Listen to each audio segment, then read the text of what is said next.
기름값이 2,000원을 넘었습니다. 주유소 앞에서 한숨이 절로 나오죠? 그런데 저는 오늘 여러분께 이렇게 말씀드리려 합니다.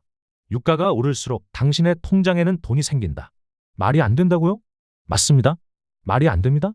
적어도 정부가 움직이기 전까지는요. 지금 이 순간에도 수십만 원짜리 지원금이 여러분의 이름을 기다리고 있습니다.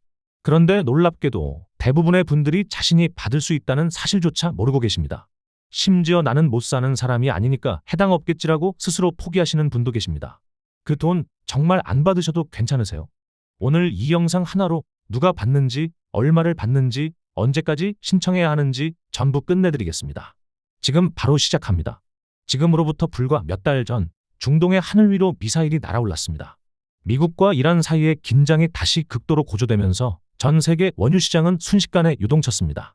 국제 유가는 배럴당 100달러를 향해 치솟기 시작했고 그 충격은 곧장 우리 동네 주유소로 날아왔습니다. 서울, 강남, 경기, 수원, 부산, 해운대 할 것 없이 전국 주유소 전광판이 일제히 2,000원을 가리켰습니다. 불과 1년 전 1,600원대였던 휘발유 가격이 25% 넘게 폭등한 겁니다. 가득 채우는데 10만 원이 훌쩍 넘어가는 시대가 온 거죠. 그런데 기름값 문제는 주유소에서만 끝나지 않습니다. 트럭이 물건을 실어 나르는 물류비가 오르고 공장의 에너지 비용이 늘어나고 그 부담은 결국 과자 한 봉지, 두부 한 모, 라면 한 박스 가격에 고스란히 얹힙니다. 전문가들이 2차 인플레이션이라고 부르는 현상이 시작된 거죠. 기름 한 방울이 우리 밥상 위 물가 전체를 흔드는 시대, 지금 우리가 살고 있는 현실입니다. 월급은 그대로인데 기름도 오르고 장바구니도 무거워졌습니다. 직장인도 자영업자도 주부도 모두가 한 목소리로 말합니다. 살기 너무 힘들다. 그리고 바로 이 목소리를 정부가 들었습니다. 그렇다면 정부는 어떤 카드를 꺼내 들었을까요? 그리고 이 카드 과연 나에게도 해당되는 걸까요? 지금 바로 확인해 보시죠. 정부가 긴급 처방을 내놓았습니다. 이름하여 고유가 피해 지원금? 고유가로 인해 직격탄을 맞은 서민들을 위한 현금성 지원 정책입니다. 발표가 나오자마자 포털 검색어 1위를 차지할 만큼 뜨거운 관심을 받고 있는데요. 그런데 인터넷에 검색해 보시면 아시겠지만 정보가 너무 파편적으로 흩어져 있습니다. 어디서는 10만 원이라 하고, 어디서는 60만 원이라 하고, 어디서는 자격이 된다고 하고, 어디서는 안 된다고 합니다. 대체 뭐가 맞는 건지 혼란스러우셨죠? 오늘 이 채널이 바로 그 혼란을 종식시켜 드리겠습니다. 누가 받을 수 있는가? 얼마를 받는가? 어떻게 신청하는가? 이 세 가지 질문에 대한 완벽한 답을 오늘 이 영상 하나로 정리해 드립니다. 복잡한 정부 공고문을 밤새 읽으실 필요 없습니다. 끝까지 보시면 됩니다. 그리고 중요한 말씀을 드립니다. 이 지원금 신청 기간이 정해져 있습니다. 기간이 지나면 아무리 자격이 되어도 한 푼도 받을 수 없습니다. 지금 이 순간이 중요한 이유입니다. 영상을 끝까지 보시고 반드시 신청하시기 바랍니다. 그리고 주변의 부모님, 형제, 이웃에게도 꼭 공유해 주세요. 모르면 못 받는 돈 오늘 우리가 함께 챙깁시다. 자, 지금 바로 소개해드리죠. 소득 하위 70%? 이 말을 들으면 어떤 이미지가 떠오르시나요? 아마 많은 분들이 기초생활수급자 혹은 아주 어려운 형편의 분들을 먼저 떠올리실 겁니다. 그래서 스스로 나는 해당 안 되겠다라고 넘겨짚으시는 분들이 굉장히 많습니다. 그런데 오늘 이 착각 제대로 깨드리겠습니다. 소득 하위 70%는 전체 국민 중 상위 30%를 제외한 모든 분들입니다. 다시 말해 소득 기준으로 상위 30% 안에 들지 않는다면 이 지원금의 대상자입니다. 생각보다 훨씬 높죠? 직장 다니는 평범한 회사원도 작은 가게를 운영하는 자영업자도 아르바이트로 생계를 이어가는 청년도 모두 해당될 수 있습니다. 공식 기준으로는 기준 중위소득 150% 이하라고 표현합니다. 중위소득이라는 말이 낯설게 느껴지실 수 있는데요. 쉽게 설명하면 이렇습니다.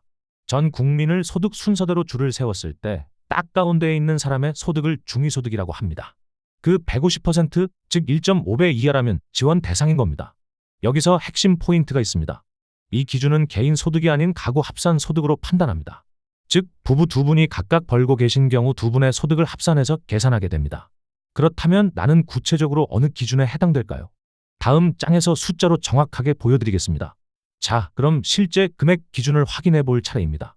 내가 매달 얼마 이하를 벌면 지원받을 수 있는지 가구 인원수별로 딱 정리해 드리겠습니다.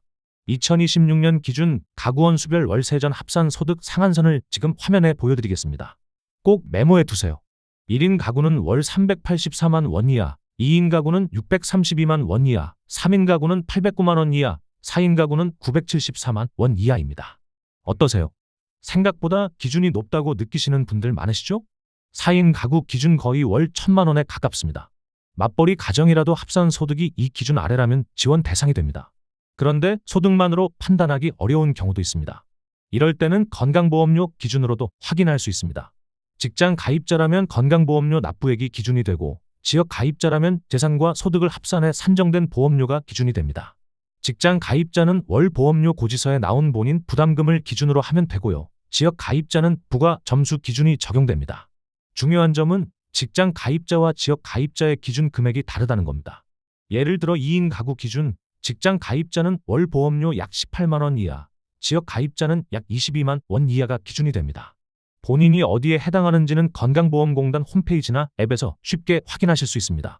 그리고 확인이 어려우신 분들은 주민센터에 방문하시면 직원분들이 바로 도와드립니다. 자격이 된다는 걸 확인하셨나요? 그렇다면 이제 가장 중요한 질문입니다.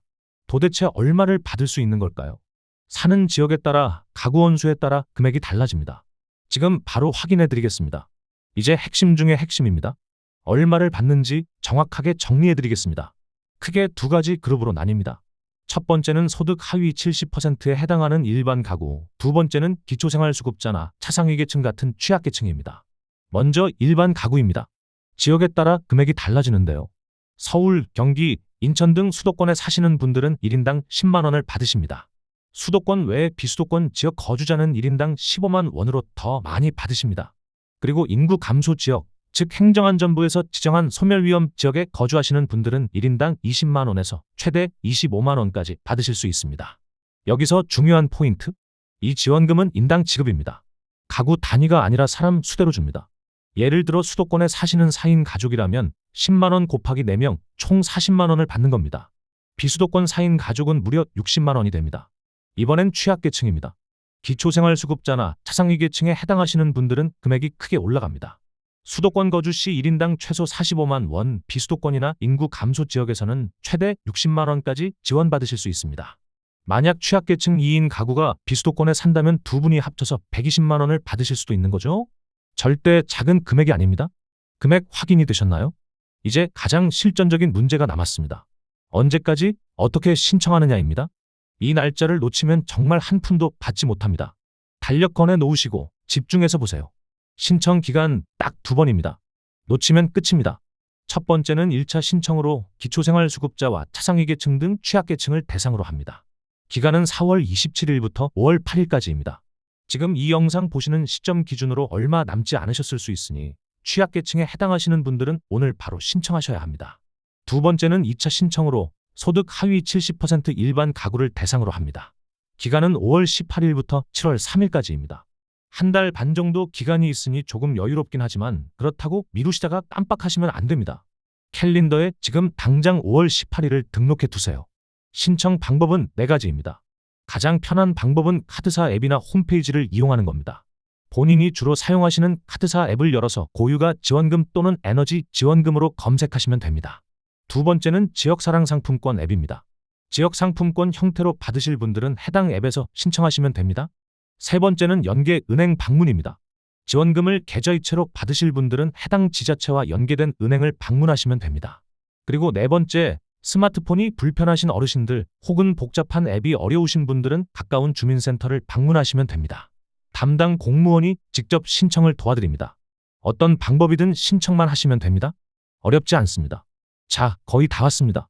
마지막으로 딱 한 가지만 더 말씀드리겠습니다. 받은 지원금 기간 안에 쓰지 않으면 어떻게 될까요? 그리고 나는 별로 필요 없는 것 같다면 어떻게 하는 게 좋을까요? 마지막으로 꼭 알아두셔야 할 주의사항입니다. 받은 지원금에는 유효기간이 있습니다. 2026년 8월 31일까지 사용하지 않으시면 자동으로 소멸됩니다. 돌려받을 수도 없고 연장도 안 됩니다. 그냥 사라집니다. 그러니까 신청하셨다면 기간 안에 꼭 쓰셔야 합니다. 그런데 이런 말씀 하시는 분들이 가끔 계십니다. 나는 정치적으로 이 정부 정책이 마음에 안 든다 혹은 우리 집은 그래도 넉넉한 편이니까 안 받겠다고요. 물론 그 마음 충분히 이해합니다. 그런데 한 가지만 생각해 보시죠. 이 지원금의 재원은 이미 여러분이 낸 세금입니다. 받지 않으신다고 해서 그 돈이 더 좋은 곳에 쓰이는 게 아닙니다. 그냥 예산으로 남아 다른 항목에 흡수될 뿐입니다. 그러니까 굳이 안 받으실 이유가 없습니다. 받으시되 정말 필요 없으시다면 어려운 이웃에게 기부하시는 것 어떨까요? 지역 푸드뱅크, 복지관 혹은 사회복지공동모금회를 통해 소액 기부를 하시면 세액공제도 받으시고 그 돈이 진짜 필요한 분께 닿을 수 있습니다. 받아서 기부하는 것, 이것도 훌륭한 선택입니다. 오늘 영상 여기까지입니다. 고육아라는 어려운 시기에 여러분 한 분 한 분의 살림살이가 조금이라도 나아지길 진심으로 바랍니다. 구독과 좋아요, 그리고 이 영상 주변 분들께 꼭 공유해 주세요. 감사합니다.